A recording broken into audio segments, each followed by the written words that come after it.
Good afternoon and welcome to the virtual Orkney Aviation Festival, brought to you by the Orkney International Science Festival team. It is my pleasure to be hosting this event from North Ronaldsay in Orkney this afternoon.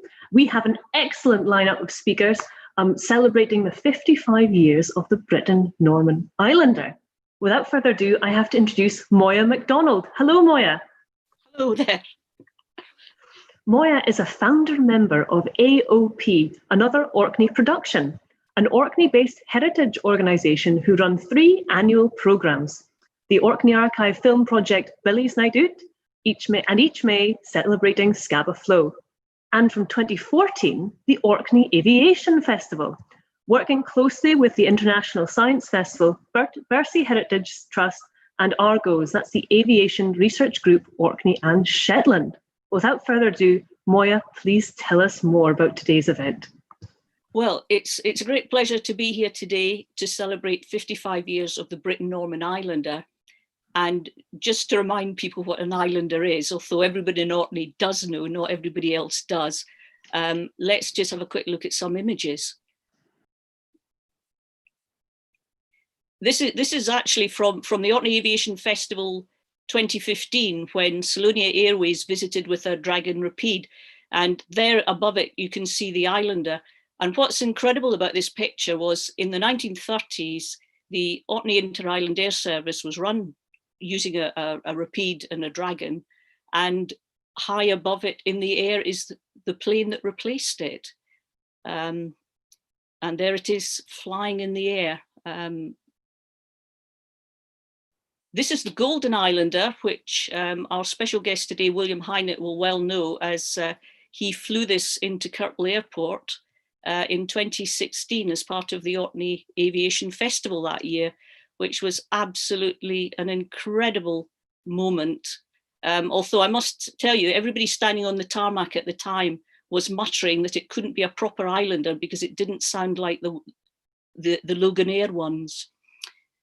But as you can see, it's such a wonderful little plane. It's given such great service to Orkney and has changed lives dramatically for the people in the outer islands.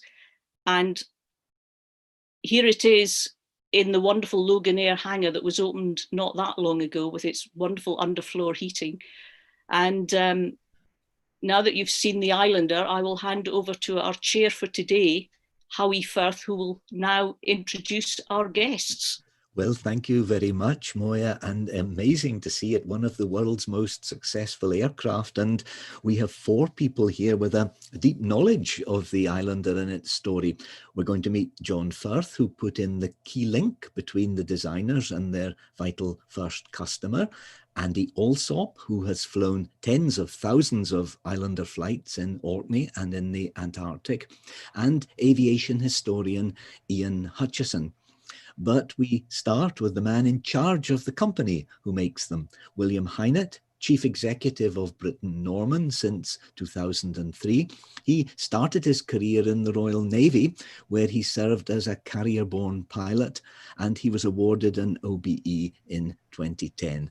Good afternoon, William, and welcome. Good afternoon. Thank you very much indeed. It's very nice to be here. So successful. What are some of the factors behind its success? I think the primary factor has to be the simplicity of design. You know, the Islander is known internationally as a workhorse. Maybe inappropriately, I would say it's thought of as the Land Rover of the air. It's a strong sort of 4x4, strong-framed, very, very durable, and operates in really the toughest of conditions. And whilst I enjoyed some very beautiful weather on one of my visits to the Orkneys, I have to say the time that Moya was referring to back in 2016, when I came up in the gold-coloured Islander, I definitely put the aircraft through its paces on the round of the islands that day. So it's really harsh environments that it really scores on. Yes, so I mean the Islander is operated all across the world. I mean about 100 plus countries the aircraft operates in, ranging from sort of equatorial type conditions at sea level, right up to operating in the Himalayas with the Nepalese. But some of its harshest conditions are really probably around Canada and northern parts of the USA, where the winter months are pretty tough, and the Islander copes very well with that. What are some of the uses that it's been put to? Very broad range of uses, actually. So the Islander was originally conceived as a people and cargo carrying aircraft, and in fact it was designed primarily with sort of ultra short sector in mind, and it was sort of the scenario that was being considered was like getting across a delta, or that sort of operation where driving was very, very difficult, but actually the flight itself was maybe only a few minutes. And of course, there's nowhere that sort of gives a better example of that really than the Orkneys, with the well-known Papa Westray 90-second sector. That's a classic case of where the Islander comes into its own. But in other operations, it's been used very successfully as a medevac aeroplane. It's used for things like crop spraying, parachuting, and in more modern times, as the technology has allowed, it's become a really, really successful surveillance aeroplane as well. So operating either in search and rescue or right through to sort of proper government type intelligence gathering. What a range of uses. And we're used in some other sectors, for instance, in electronics, to devices coming in one year and going out another year. But the Islander really goes on forever. Yeah, I think the thing about the Islander is that because of the unpressurized airframe and the very sort of simple design of the aircraft, what it allows is that the aircraft itself becomes the constant, but it's what you do with it that becomes the thing that you change from year to year. So hence my comment about how electronics, the reduction in the size of electronics over the years, has brought this new market in surveillance. Because actually to modify the aircraft is incredibly cost effective. And that means that what you can do, whether it is looking at it from a cockpit point of view, or whether it is looking at in terms of the operational load in the aircraft, you can change all manner of equipment relatively quickly and cheaply. Does that mean you can really customize? If a customer comes to you with a particular need, you can shape the aircraft around that need? There are those who would be unkind enough to say that 1,300 aeroplanes on, we're on our 1,300th prototype. Because actually, really, every aeroplane is bespoke. So we tend to build our airplanes specifically around the customer requirement. And the company itself, again, we're used to thinking of aerospace as this very, very large multinational companies, but you're very much a UK company and directly focused. Yeah, we are. We're in international business, so we have operations in Romania, where for more than 50 years now we have part manufactured the aeroplanes there. But all of the manufacturing is a British process using British materials, British quality control, and we do all of the second phase of our manufacturing, and all of the customization and finish is all completed, and certification for that matter, all completed here in the UK. Our historic home is the Isle of Wight, but we made a move about 10 years ago now, actually, to take the final assembly side of our business to a facility on the south coast in Gosport, near Portsmouth, and that's where we conduct the majority of our airside operations. And I guess with the world having plenty of harsh environments, plenty of problem surfaces to land on or take off from, you foresee continuing demand? We do. I mean, we've changed the model of our manufacturing. Messrs. Britten-Norman back in the early 70s certainly had an interesting production line. They were manufacturing more than 100 airplanes a year back in the early 70s, which to me now seems inconceivable, I have to be honest. These days, we're a much more modest production rate, so we're sort of geared up to manufacture 4 airplanes a year. So it's a much more, a much sort of leaner operation. But we are a company of 150 people, and we are involved in everything from the sort of design and manufacturing through to maintenance and repair and overhaul, training, and all of the sort of the range of aviation services that support the product internationally. In fact, I guess customer service would be really important, because if a situation happens that there's a spare part or something needed in some remote part of the world, it would be really important to get it out there fast. Yes. So, I mean, most of our customers operate a relatively small fleet, so maybe 2 airplanes or 3 airplanes. And so for them, having aircraft airborne it's an imperative for them. And because a lot of our airplanes are remote, the Pacific, the Caribbean, the Falklands, I wouldn't say Orkney's remote, of course, but Orkney as well, Shetland, all of these operations have to be supported by us.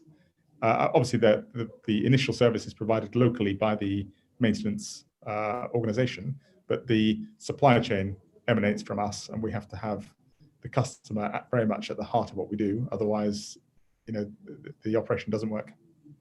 And I believe today is a big day for you.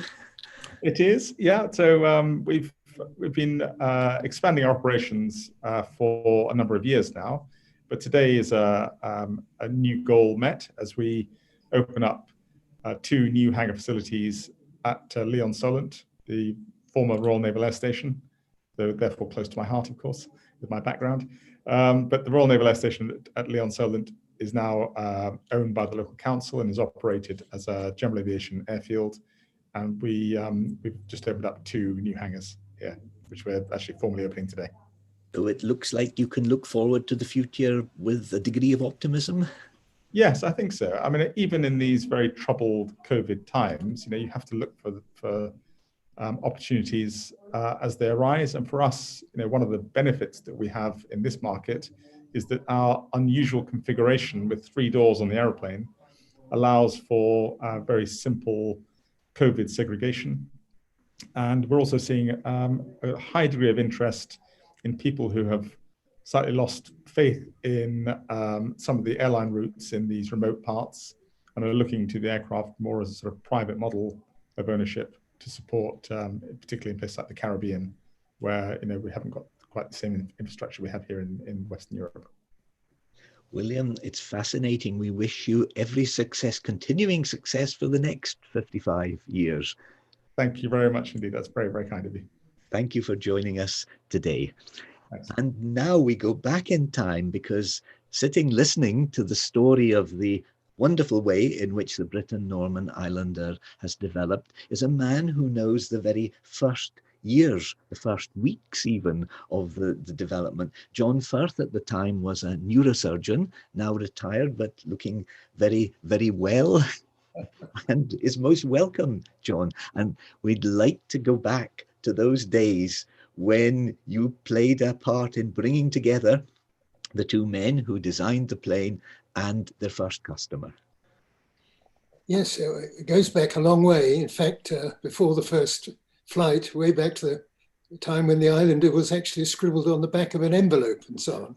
One of Michael Jones's envelope at Redhill, I had the good fortune to learn to fly at Oxford and was interested in promoting the air ambulance in Orkney, which was a great enthusiasm for my parents.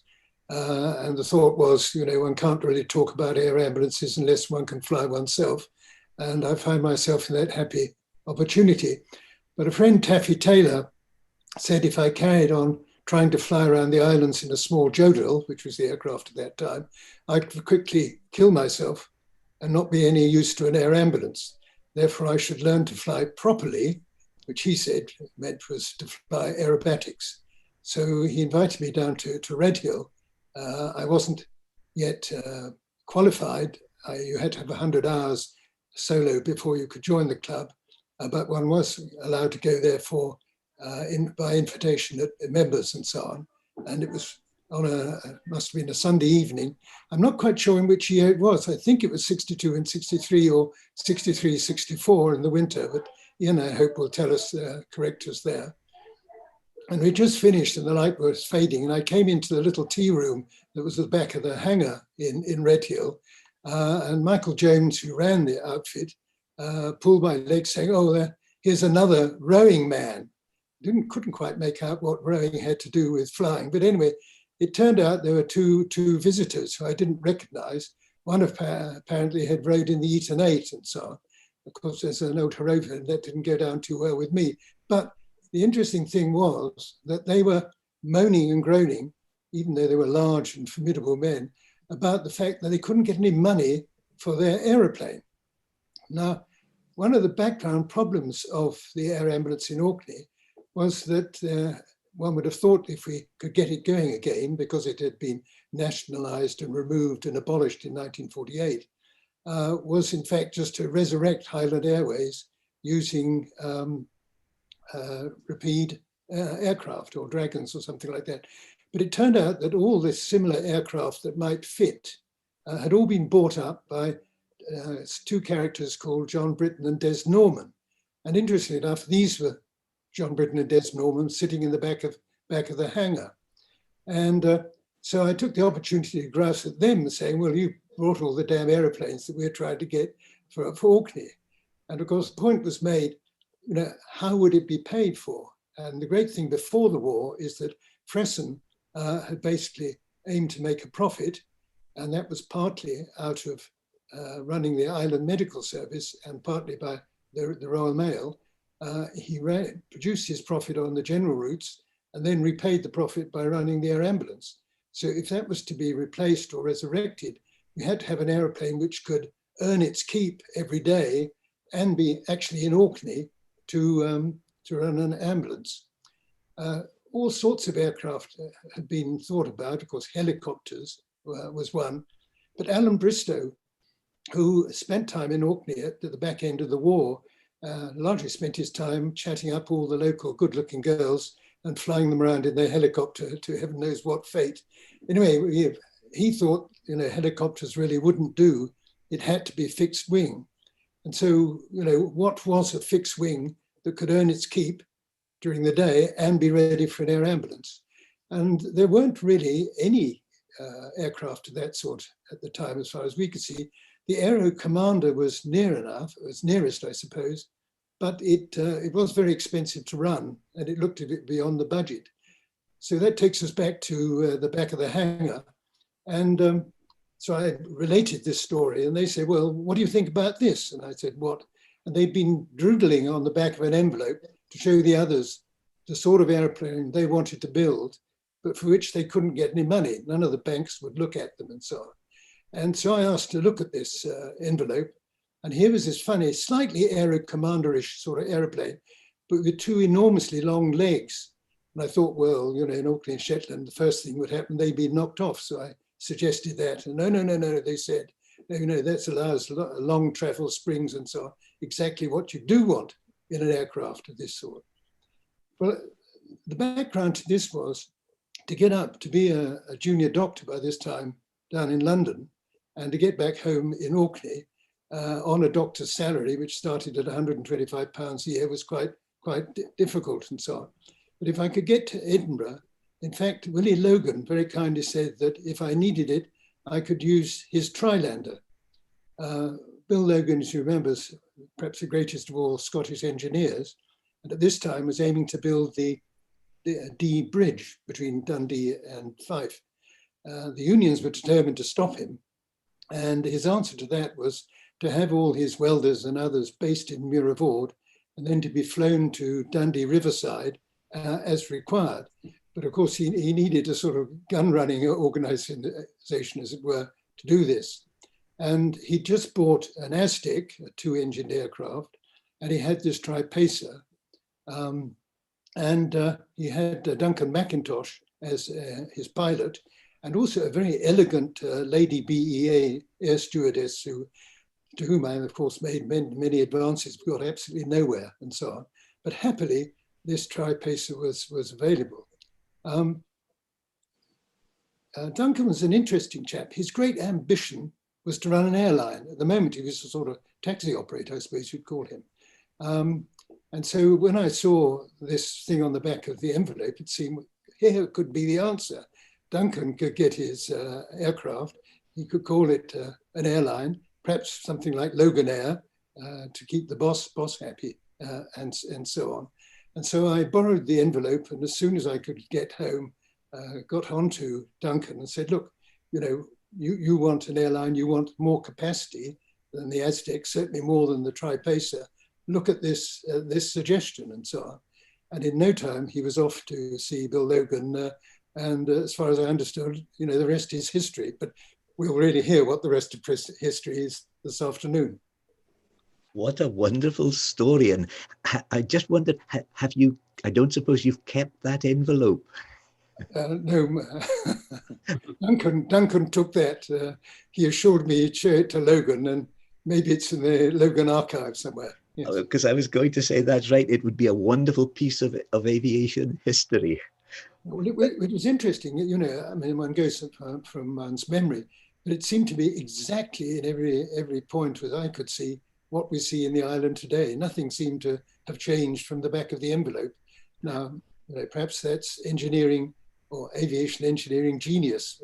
Certainly it sounded like that at the time. Well, we're now going to hear what it's like to fly it, because Andy, you must have flown, I'm trying to count on my fingers, 20,000, 30,000, a lot of flights with the Islander. Yeah, rather more, I think, Howie. I've certainly got over 10,000 hours on Islanders and a similar number on Twin Otters. But the Islander tally, it'll be more than 50,000 landings on Islanders. And if I could just follow on a little bit from what John Firth was saying, it's important to realize that in the 1960s, more than half of all the world's aeroplanes were built and operated within the United States of America. And of course, people therefore designed aeroplanes that were useful in America. And so the reason you had an aeroplane in America was to travel long distances. So the important thing was to reduce drag, even though it made the aeroplane more complicated and more expensive. So as John suggested, the aeroplanes in the right sort of size category were things like an Aztec with retractable undercarriage and all the rest of it. But if you were flying a very, very short distance, you didn't need that sort of complication. And it didn't need to be aerodynamically very efficient. if you're only going to fly for 10 minutes rather than for 5 hours or something. So the fuselage on an Islander, of course, has very few compound curves. It's essentially a Land Rover that flies.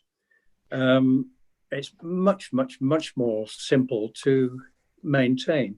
So the genius, if you like, of John Britten and Desmond Norman was that they recognized the hole in the market that the Americans hadn't filled because they had no need to fill.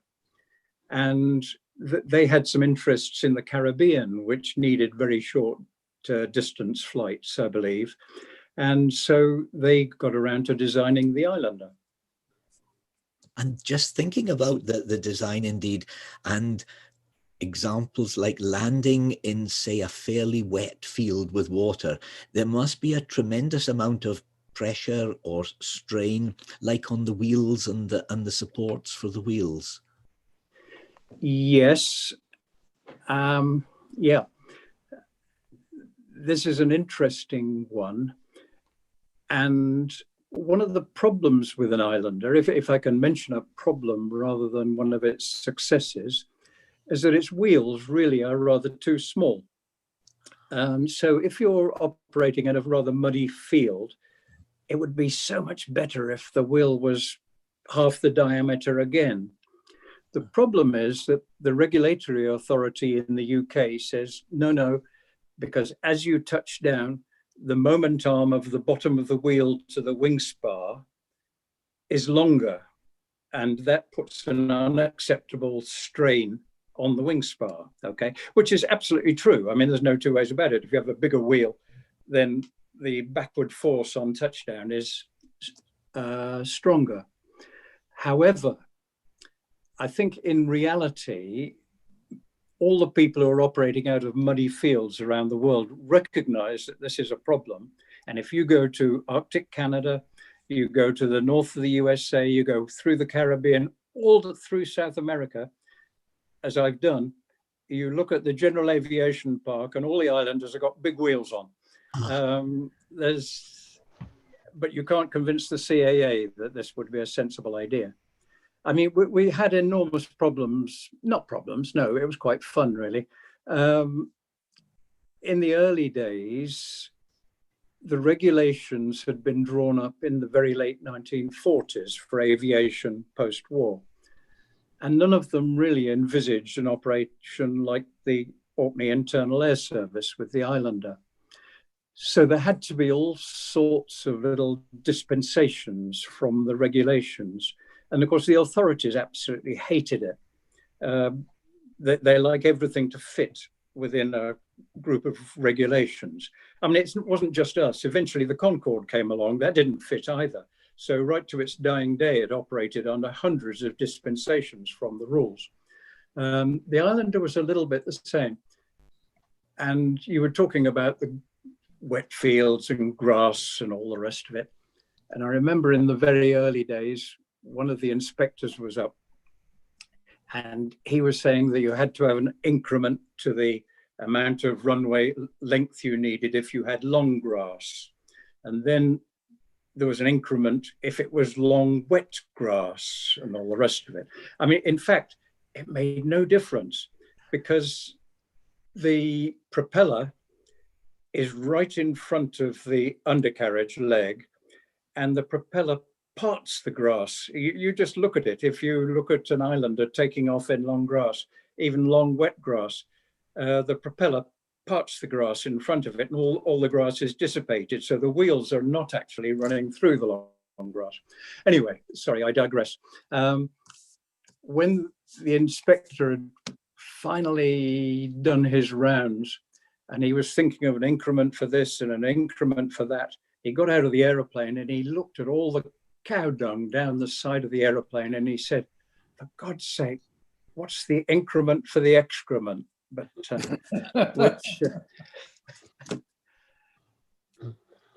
Oh, that's lovely. Just to ask you, Andy, you've flown around all the North Isles of Orkney. You've flown in the Falklands, you've flown in the Antarctic. Are there any differences between these different types of terrain in generally in flying? Oh, yeah. Well, yes. I mean, in my day, all the runways, of course, within Orkney were grass. And I do think it's a little bit sad that we had to build runways, because once you've built a runway, you maybe could have had a different aeroplane. I don't know. I still think you'd have been better with bigger wheels and kept operating off grass. I mean, things have changed a lot. Some of these things are as a result of the regulatory authority maybe trying to clamp down on things that they perceive as being not quite right within Orkney. I don't know. Things have happened after my time. You've disappeared, Howie. I'm not quite sure where you've gone, but hopefully I'm still here. Hello, you're back again now. Yes. I mean, one of the most useful things, of course, was the air ambulance service, you know, quite apart from the scheduled flights around the islands. I mean, there's all sorts of, I think it was really very, very valued. Although there were some people, I mean, obviously I can't mention any specifics. You've got to be rather tactful with ambulance flights, but there was one woman who timed all of her pregnancies to reach the ultimate climax, if you like, on the wildest winter's night possible. You could just about guarantee it, that if the wind was howling around the house and hailstones or granules of snow, that you get a phone call and, I know who that is and I know where I'm going, sort of thing. Well, we've got, I should bring in now a comment from Swain Hunter, whose father was the GP in Stronsay throughout the 80s. Swain says he had to call out the Loganair air ambulance twice in his first week in the job, and used to tell the story of trying to find the white blocks in a snow-covered field in the pitch dark in order to set out lights for the aircraft to land by on the non-tarmacked airfield. Yes, I've got another memory of Jim Lenny on Sandy on a really, really, really windy night. And I'd phoned him and told him that when we were going to be arriving, and he knew which runway to mark it out on. But it was so windy, he couldn't light the gooseneck flares. You know, these are sort of watering cans full of paraffin with a wick in the spout. They give a very, very good light, actually. It's better than a fixed electric light because it flickers and it catches your eye. But he had enormous difficulty lighting these things. And he ended up lighting them in the back of his canvas-backed Land Rover. And I think the chances of setting fire to the whole thing was far, I mean, it was an enormous risk. But anyway, he did it. I think he put 4 flares out by the time we got there.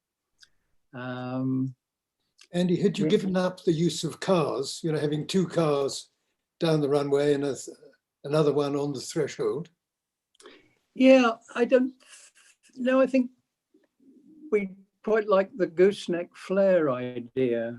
But yeah, I mean, there was another occasion I went out again on a maternity case. We're going out to Westray on a pretty miserable winter's night, and it was quite early on, before there was no distance measuring equipment at Kirkwall Airport at the time. And flying out, it was a midwife from the south who was with me, and she was just sitting up front with me on the way out, which was quite the normal sort of thing. And she was a bit dismissive about it. Now, I'm not trying to make out that it was difficult in any way, but I like people to think it's difficult. That justifies the enormous salaries we all got.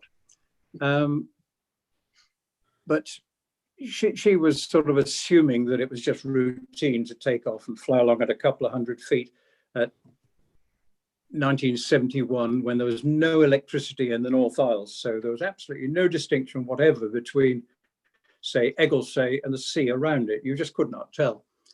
And the way to do it was to have the cabin lighting turned off completely and the instrument lighting turned right down very, very, very, very low.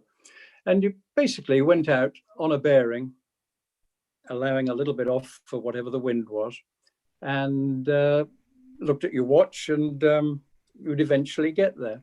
And I could, with about a minute or so to go, I could see the lights just flickering, so I knew I was okay, but I also knew that I'd been flying through little pellets of snow, and I could see St Elmo's fire glowing on the windscreen. I don't think the midwife could see that, but I could. I knew the signs, and I knew what would happen.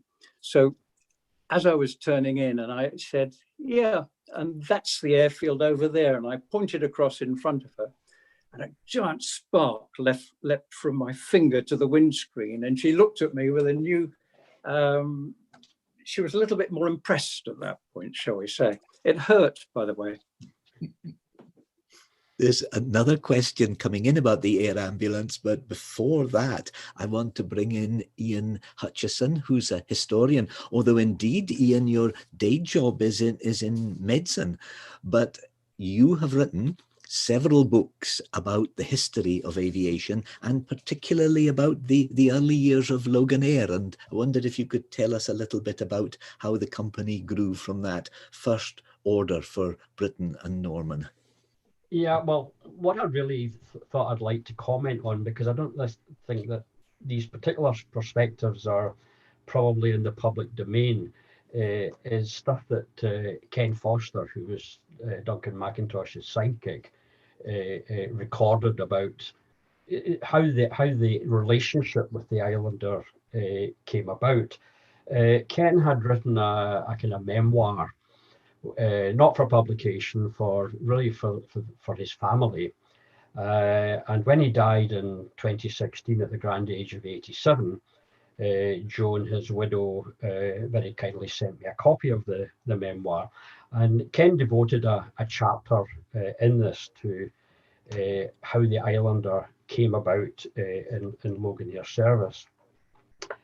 And he records it as starting off as meetings in the spring of 1964 with Captain Mackintosh and himself attending a meeting at the Scottish office to discuss this resurrection of the Orkney Island internal services, which had operated through the 1930s and 1940s, but when air services were nationalised, BEA was not interested in continuing them. So there hadn't been air ambulance services for 20 years.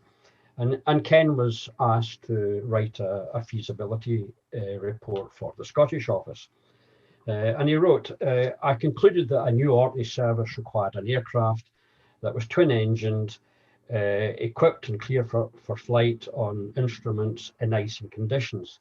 It would have 8 passenger seats, and it would be quickly convertible to carry newspapers, light cargo, mail, and also the air ambulance.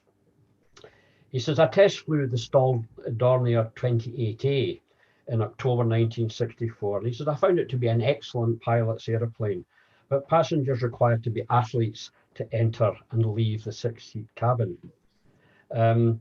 And he deduced it was quite unsuitable for scheduled passenger services. As John mentioned, he also test flew the Aero Commander 500, but he felt it was a nice aeroplane, but with retractable landing gear, it was unsuitable for field operations. And likewise, he felt it was unsuitable for the Orkney service. So he went back to the Scottish office, basically to confess failure.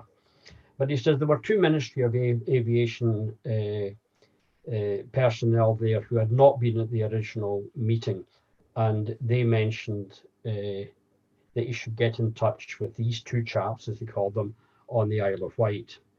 And he said, our first meeting with John Britton and Desmond Norman, they disclosed that they were indeed building this prototype aircraft, that could be developed exactly for Loganair's needs, both in Orkney and for other Scottish services and Scottish services that were being planned for the future. However, Ken said it was 1966. We had to wait until they would be available. Now, another aspect of this was the actual operation in Orkney. And he wrote, my walkover inspections of prospective landing grounds shortlisted by the Orkney County Surveyor showed that all the level ground was divided into small fields about 800 foot square and surrounded by 5 foot stone walls. Those of you familiar with the islands around Orkney will recognise these right away. He decided by removing a wall, 2 fields joined would provide, in most cases, grass runway lengths up to 1,500 feet. And with Britten-Norman claiming that the Islander could take off and land within these distances or less, the 2 field solution was adopted. There was one condition.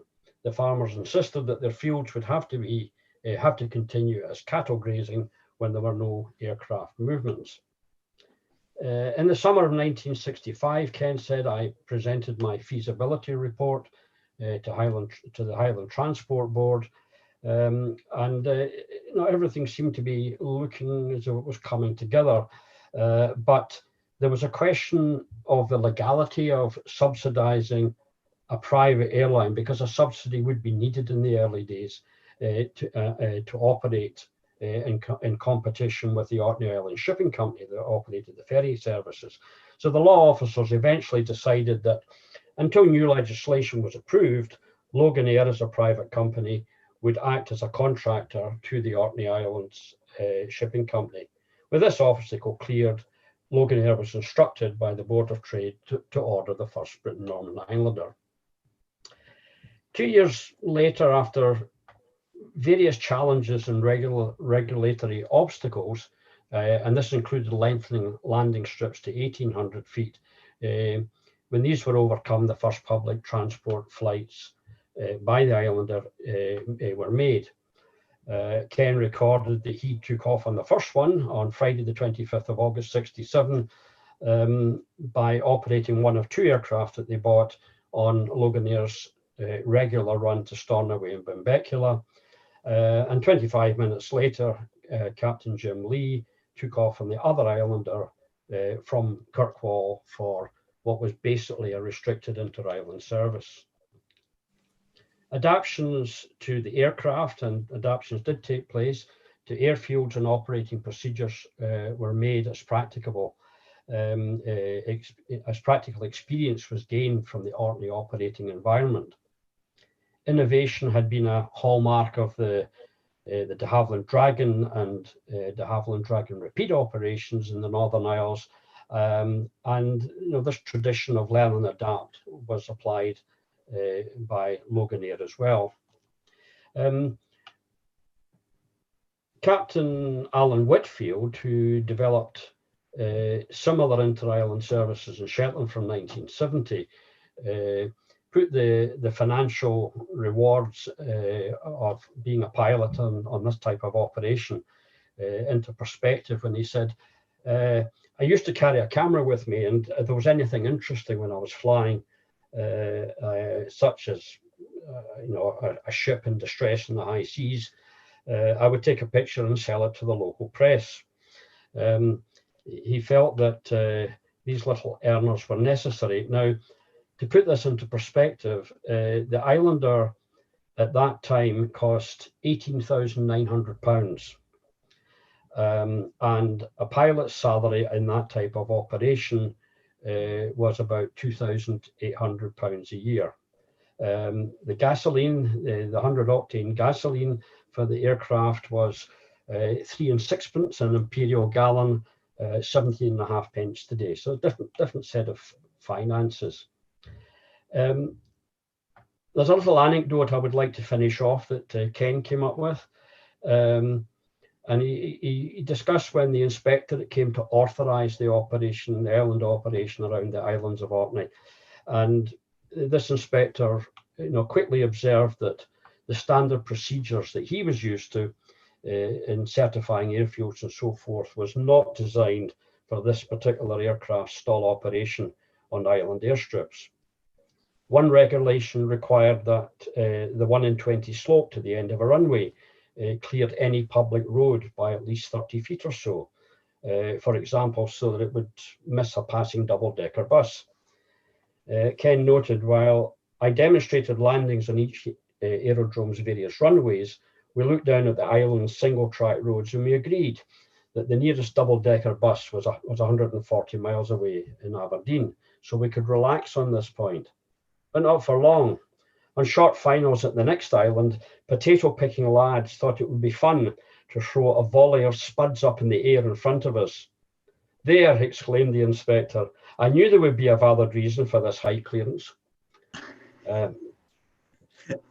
So that's a bit of a narrative, but I don't know, Ken's stuff has not been published, so I thought it might be interesting. Oh, wonderful to get these stories, Ian. And just before I come on to a cracking good question for all three of you, there's a couple of comments. And first of all, this is Gary in Sandy, says that Loganair Islander was the first plane I ever flew in.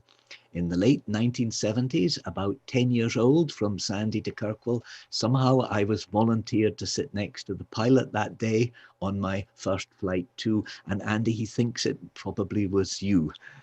And then Swain talks about as days at school. He says, I've got it here, about travelling back.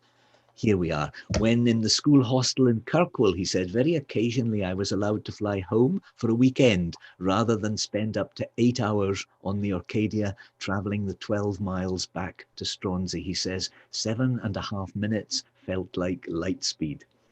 Well, here's the question now from Heather, and she asks you to look back at the days when the air ambulance was based on the Orkney mainland rather than being brought in from the south. Were there any challenges with that from your perspective, and why did this model change? In other words, was this an improvement or a step backwards? I think we should go to John first with this, because your vision always was an air ambulance based in Orkney serving the Isles. What do you think is the strength or the weakness of this change in base? Well, I may not be the person to answer that because I haven't been involved in that. But certainly the whole objective was to have the air ambulance based as close to the clientele, i.e. to the customers, to the patients, and so on. And with the greatest respect, if you move away from Orkney or move away from Shetland, then you're introducing not just a certain amount of distance, but a whole other series of complicating factors. So that very much, again, there was great debate originally. This is back in the 1950s, late 50s now. There's a great debate about, where should one do, what sort of aeroplane would be available in the future. But as it turned out, the Islander was the godsend, but certainly a local base was the key to getting people, to hospital quickly in time. And I suppose it goes back to the old adage, if someone's in desperate need, do you scoop and run to the hospital, a policy to which I ascribe, or do you sort of stabilize and spend several hours sitting around, when you could be in hospital? So again, that brings back, if you're going to scoop and run, you've got to be quite close to have only a short distance to run to mean that your scoop provides the answer. Andy. Yeah, it seems crazy to me. Patients from, let's say, Stornoway, from Shetland, from Orkney, are all going to end up in Orkney and Shetland's case, in Aberdeen. It does seem to me to be rather silly to have the aeroplane based where patients are trying to get to. This is obviously for people who are being transferred out of Orkney or out of Shetland. It not only takes longer, but when the weather's poor, it's very easy, if the weather is marginal, to wait for the weather to improve sufficiently to take off. You're there with the patient, you might have to wait half an hour for the right weather conditions. If the aeroplane's in Aberdeen waiting for a clearance at Kirkwall to come and pick a patient up, then the pilot has to be very sure that the weather's okay before he departs. And if there is a marginal increase in weather, he takes off, circles around Kirkwall, can't land, goes back to Aberdeen.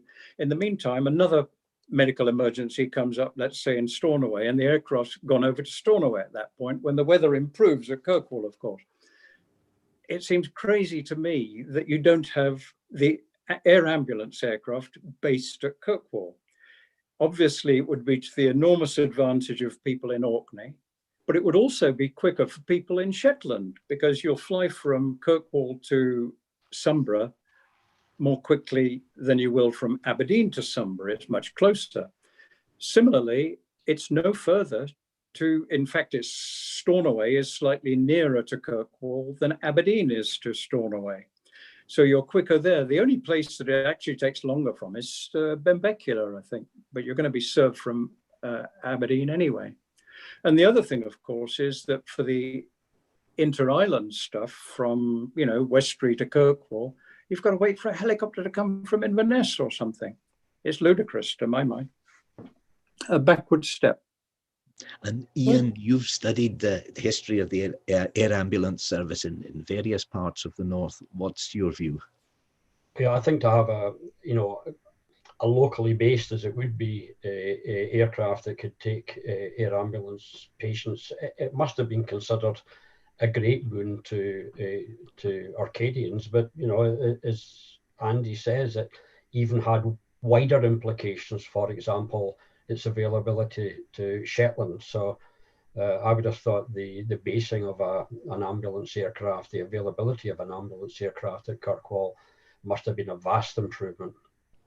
And also minimise risk, because so many things can happen, with the weather or whatever, that can disrupt an operation which, just because of the location of the aircraft on the Scottish mainland, is expanding the window in which it's got to operate.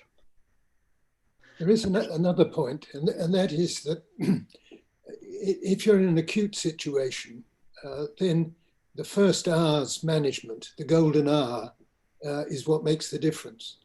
And with the development of the hospitals in Shetland and Orkney, with the new hospital and so on, really your aim is to get people there as quickly as you can. So there again, to get there quickly, you need an aircraft or some means of transportation that can get to, say, Stronsay as quickly as people in Stronsay can get to where the aircraft is going to land.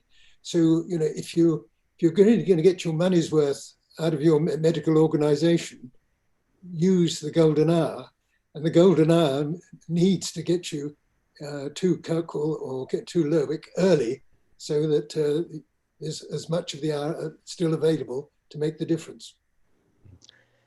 And there's a comment from Gary, who remembers, he said, when being out in the fields, he says, when the Islander flew over, sometimes, and we waved, sometimes the pilots would make the plane wave to us too. And Andy, that leads me to ask you, there's a very special relationship then between the pilots, between the company, and between the communities they serve. Oh, yes. Well, that's obvious. I mean, that was one of the really, really nice things about doing the job all during the 70s.